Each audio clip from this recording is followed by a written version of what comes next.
Hello दोस्तों, आपका हमारे यूट्यूब चैनल में स्वागत है न्यूट्रिशन एंड डाइटिशियन। तो जैसा आज का हमारा टॉपिक है कुकिंग, आज हम पढ़ने वाले हैं कुकिंग क्या चीज़ होती है, हम कुक कैसे करते हैं खाना को।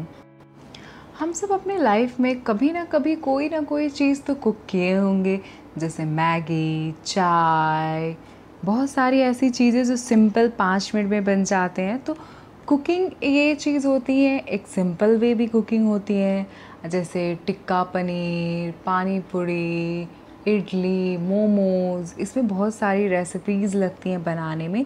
तो ये थोड़ी टिपिकल कुकिंग होती है। तो आज हम पढ़ेंगे एग्जैक्टली कुकिंग होता क्या है।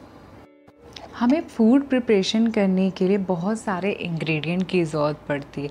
ऐसा तो है नहीं कि हमने दाल लिया, कच्ची दाल ले लिया, राह दाल, और अपने आप कुक हो गया। हमें उसके लिए हीट की ज़रूरत पड़ती है, यूटेंसिल की ज़रूरत पड़ती है, बहुत सारे इंग्रेडिएंट को, सॉल्ट, टमाटोज़, हल्दी, बहुत सारे मसालों की भी ज़रूरत पड़ती है एक फूड को कुक करने में।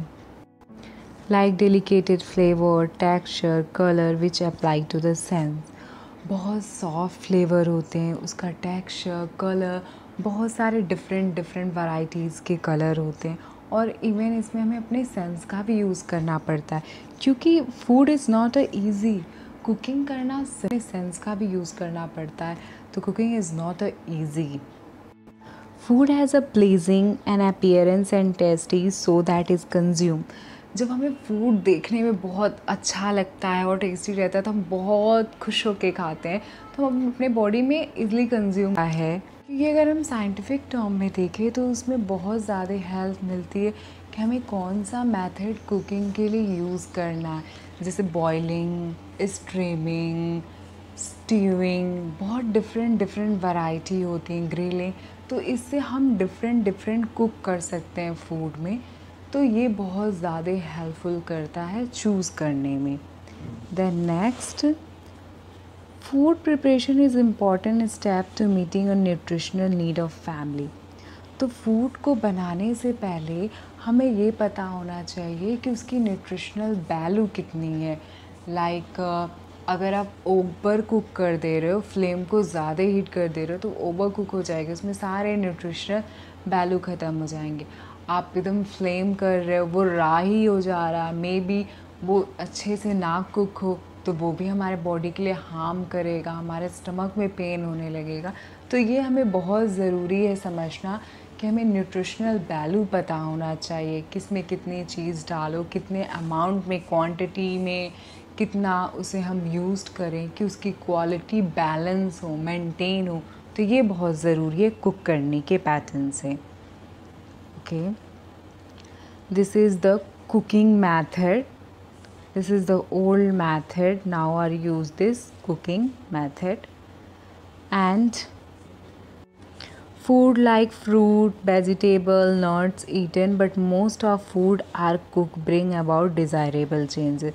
कुछ फूड्स एंड वेजिटेबल्स, नट्स ऐसे होते हैं हम कच्चा ही खा लेते हैं, बट उस जिसे हम कच्चा खा लेते हैं उसे हम कुक भी करके भी खा सकते हैं। वो हमारे लिए दोनों बेनिफिट्स होते हैं। बट कुछ ऐसे फूड्स होते हैं जिन्हें हम नहीं खा सकते, लाइक राइस, व्हीट, चपाती, हम इन्हें कच्चा नहीं खा सकते, इन्हें हमें कुक करने की ही ज़रूरत पड़ती है। और this process subjecting food action of heat taking a cook. Cooking का मतलब क्या होता है? अगर हम कुकिंग को डिफ़ाइन करें एक सब्जेक्टिंग मेन टर्म में, तो कुक तब तक फूड नहीं होगा जब तक उस पर हीट नहीं सप्लाई होगी। तो फूड कुक करने के लिए सबसे मेन इंग्रेडिएंट होता है heat, then utensil, then ingredients, spices, fruit, जो भी चीज़ आप मसाले, तो वो चीज़ सेकेंडरी है। पर first is primary is important of heat. Heat से ही हमारी कुकिंग होती है। Then heat transfer food during cooking, conduction, convection, radiation and micro energy. Heat transfer होते वक्त जब हम कुकिंग करते हैं, फूड बनाते हैं, तो वहाँ 4 प्रोसेस होते हैं: conduction, convection, radiation and microwave energy. It's like radiation कहते हैं, माइक्रोवेव एनर्जी। तो अब यहाँ हम ये समझेंगे एग्जैक्टली कंडक्शन क्या होता है, कन्वेक्शन, रेडिएशन, इसे हम यहाँ पे डीप समझेंगे। बहुत लोग ज़्यादा कंफ्यूज हो जाते हैं, कंडक्शन एंड कन्वेक्शन में बहुत ज़्यादा कंफ्यूजन होती है। तो आज हम इस कंफ्यूजन को क्लियर करेंगे, डीपली समझेंगे इन सारे टर्म को। Conduction, convection and radiation. तो कंडक्शन किसे कहते हैं? कंडक्शन मीन्स अगर हम इसके अगर डेफिनेशन बनाएं तो transfer of heat energy by direct contact. तो जो डायरेक्ट कांटेक्ट में एनर्जी ट्रांसफ़र होती है, हीट ट्रांसफ़र होता है। फॉर एग्ज़ाम्पल जैसे हम कुकिंग करते हैं तो प्रेशर कुकर में अगर हम लैडल या स्कीमर करछी उसमें छोड़ देते हैं तो देखते हैं कुछ टाइम तक वो गर्म हो जाता है, इट्स मीन्स वहाँ रेडिएशन पास होता है, तो वो चीज़ सॉलिड होती है। दिस इज़ फॉर, ये हो गया हमारा कंडक्शन। अब कन्वेक्शन किसे कहते हैं? कन्वेक्शन होता है is the moment of heat by actual motion. वो मोमेंट हीट जो मोशन होते हैं एक्चुअल, उसकी हीटिंग का टेम्परेचर, कूलिंग, ट्रांसफ़र चेंज होता है। जैसे यहाँ पे अगर हम इसमें वाटर रखें तो इसमें बॉइलिंग पॉइंट होगा, तो लाइक पहले तो कोल्ड वाटर होगा, तो फिर हम इसे हीटिंग करेंगे तो यहाँ पे वार्म वाटर होगा। तो इसमें प्रोसेसिंग चलता रहता, कोल्ड वार्म। लाइक आप कभी देखे होंगे बॉइलिंग वाटर करते वक्त उसमें एक ऐसा अप ऊपर नीचे पानी ऐसे होते रहते। जब ज़्यादा हीटिंग टेम्परेचर में बॉयल हो जाता है तो उस टाइम आप देख सकते हैं तो वहाँ वो प्रोसेस होता है। क्योंकि अगर हम डायरेक्ट जैसे हमने ठंडा पानी रखा तो डायरेक्ट रखते ही टेम्परेचर पूरा ठंडा पानी नहीं हो जाता, उसे टाइम लगता है पूरे ठंडे पानी होने के लिए। इसीलिए वहाँ वो बॉइलिंग का प्रोसेस होता, अप डाउन, वो कूल ऊपर जाता है तो वार्म नीचे आता है, वार्म ऊपर है, तो ये प्रोसेस होता रहता है।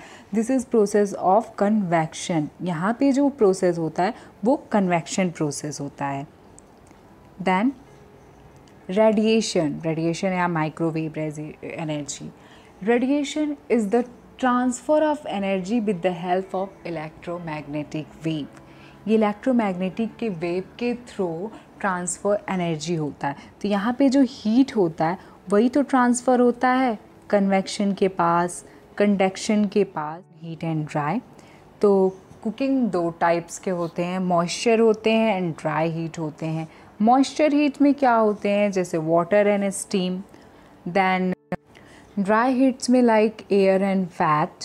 तो यहाँ पे फैट का क्या मीन्स है, like pot, oven, tandoori, grilling, ऐसी वाली चीज़ों में इट्स लाइक ड्राई हीट का यूज़ करते हैं।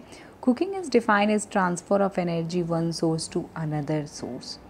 तो कुकिंग को अगर हम डिफ़ाइन करें तो जहाँ से एनर्जी ट्रांसफ़र होती है एक सोर्स से दूसरे सोर्स में, लाइक कंडक्शन, कन्वेक्शन, रेडिएशन, ये एक एनर्जी ट्रांसफ़र है एक सोर्स से दूसरे सोर्स में। जैसे हमने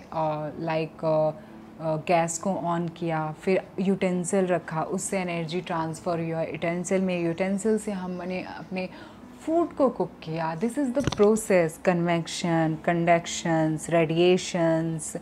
ये एक प्रोसेस, जैसे आप यहाँ पे एग्जांपल ले सकते हैं अगर अच्छे से समझने के लिए। लाइक सनलाइट, जो सन की धूप आती है वो जो एनर्जी प्रोड्यूस करता है, हीट प्रोड्यूस करता है, वो रेडिएशन का काम होता है, वो वहाँ पे वर्क होता है रेडिएशन। यहाँ पे रेडिएशन का work like this is the work like क्या है। तो ये सबसे मेन चीज़ है कुकिंग का जो अब हम जानेंगे। Improve taste and food quality. First of all, आप जो खाते हैं उसको टेस्ट में इम्प्रूवमेंट करने के लिए और फूड की क्वालिटी एक अच्छे तरीके में, एक न्यूट्रिशनल वैल्यू फॉर्म में, लाइक जैसे मैंने बोला राइस, वीट, चपाती, हम इसे कच्चा नहीं खा सकते, उसे जब हम कुक करते हैं तब उसकी न्यूट्रिशनल वैल्यू आती है। देन उसका टेस्ट में इम्प्रूवमेंट आता है, फूड की क्वालिटी में improvement, destruction of micro organism, और बहुत सारे माइक्रो ऑर्गेनिज़म को डिस्ट्रॉय करता अगर हम कुक को फूड कर देते हैं। वरना अगर हम ऐसे बहुत सारे वेजिटेबल्स होते हैं, रा में बहुत सारी बैक्टीरिया माइक्रो ऑर्गेनिज़म होते हैं, तो जब हम उसे कुक कर देते हैं तो उसमें बहुत सारी बैक्टीरिया माइक्रो ऑर्गेनिज़म को डिस्ट्रॉय कर देता है। इम्प्रूव डाइजेस्टिबिलिटी, ईज़ी से डाइजेस्ट हो जाता है, हमारे डाइजेशन सिस्टम को बहुत ज़्यादा इम्प्रूव करता है। अगर हम रा चीज़ें ऐसे खा लेते हैं तो वो हमारे डाइजेशंस, हमारी हेल्थ पे बहुत ज़्यादा इम्पैक्ट पड़ता है। तो ऑब्वियस है, this is the most important, हमारे बॉडी का सिस्टम, डाइजेस्टिव सिस्टम को ज़्यादा इम्प्रूवमेंट करता है। इंक्रीज़ ऑफ वैरायटी, बहुत सारे हमारे वैरायटी ऑप्शंस मिलते हैं। हम एक चीज़ लाइक हम मिल्क से बहुत चीज़ें बना सकते हैं, like curd, kheer and simple milk पी सकते हैं। बहुत सारी, बहुत इट्स लाइक डिफरेंट वैराइटीज़ हम उसके थ्रू कुक कर सकते हैं। तो इससे हमें बहुत चीज़ें वैराइटीज़ मिल जाती हैं। हम वेजिटेबल से बहुत अच्छी वैराइटीज़ डिफरेंट बना सकते हैं। तो it's like one is the most important. Increase the ability of nutrition, जैसे मैंने कहा कि न्यूट्रिशन की एबिलिटी इंक्रीज़ हो जाती है। इंक्रीज़ ऑफ एंटीऑक्सीडेंट वैल्यू, जो हमारे बॉडी में सबसे ज़रूरी होते हैं, ये फ्री रेडिकल से फाइट करते हैं, तो इसकी वैल्यू भी इंक्रीज़ होती है। कॉन्सेंट्रेशन ऑफ न्यूट्रिशन, ये भी इंक्रीज़ हो जाता है। रिमूव पेस्टिसाइड रेसिड्यूज, जो पेस्टिसाइड होते हैं उन्हें भी रिमूव कर देता है। कुक करने पे mostly micro organism, bacteria dead हो जाते हैं। इसीलिए हमें मोस्ट ऑफ चीज़ें हमें कुक करके खाना चाहिए, ख़ासकर इस टाइम पे सबसे ज़्यादा ज़रूरी है। रिमूव नेचुरल टॉक्सिन, जो टॉक्सिन, पॉइज़न, ऐसी चीज़ें नेचुरली जो होते हैं, उन सब चीज़ों को भी वो डिस्ट्रॉय करता है। That is the main of things of objective. ये पर्पस होता है कुकिंग करने का। मेन पर्पस ये होते हैं कुक करने के, क्योंकि कुकिंग से बहुत ज़्यादा बेनिफिट्स मिलते हैं। बहुत सारे बैक्टीरिया, माइक्रो ऑर्गेनिज़म को डिस्ट्रॉय करता है। तो today's my topic is cooking, that is the finished. तो अगले वीडियो में हम पढ़ेंगे टाइप्स ऑफ कुकिंग। बहुत इंटरेस्टिंग टॉपिक है, एक टाइप को हम डीपली जानेंगे। I hope you